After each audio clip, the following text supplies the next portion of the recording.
Продолжаваме наистина. Откако минатата недела шефицата на бугарската дипломатија Теодора Генчовска ја депонираше својата оставка во бугарското собрание, таа денеска лично му ја достави на премиерот Кирил Петков.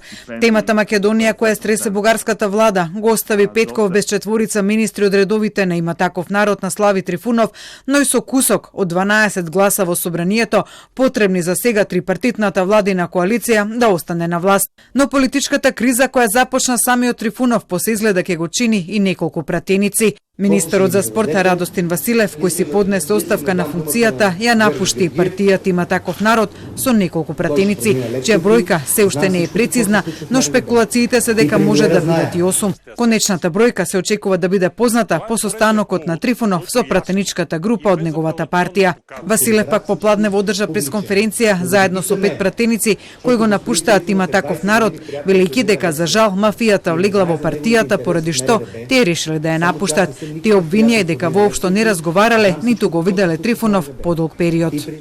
Поведението на господин Трифунов като едноличен собственик на тази партия през последната година доведе до това, че тази партия се самоизчегърта, а последните му действия водят до това, че се изчегъртва и държавата. Решението на господин Трифунов да изтегли своите министри от кабинета не е координирано с абсолютно никого. Слави Трифунов веднаш по информациите за ситнење на неговите пратенички редови се огласи на Фејсбук, обвинувајќи ги пратениците кои најавија напуштање на Има таков народ дека се купени со пари и позиции. Не мора да бидам гатачка за да знам дека ќе кажат многу лаги и измислици во стилот на Кирил и Асен, само за да ги оправдаат своите постапки да ја смират својата грижа на совест. Но предавството е предавство, а предавниците никој не ги сака, дури ни оние што профитираат од нив. Од партијата на Петков пак веќе се пофалија дека ќе ги обезбедат потребните 12 пратеници за изгласување на доверба на владата и нејзино останување на власт. Не можем да говорим, когато няма цена. Нали? Търговския закон казва, че търговската сделка, като няма цена за дадена стока, е нищожна.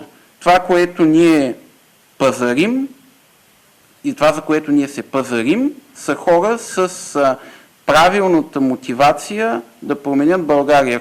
Сепак Михнев рече дека се уште не ги нашле потребните 12 пратеници, но ти одат во насока на обезбедување на апсолутно мнозинство. За да продолжи со работа владата на Петков, потребни се 121 глас во 240 членото бугарско собрание.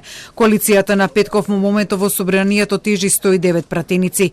За новата политичка криза во земјата денеска се огласи бугарскиот претседател Румен Радев, кој ги повика парламентарните партии да не дозволат нивните меѓусебни противречности да ги потиснат интересите на државата. Очаквам и правителството, и народните представители, докато решават въпросите за собственото си политическо бъдеще, да не забравят огромната си отговорност към гражданите и обещанията, дадени за справяне с инфлацията, с социалната и икономическата криза.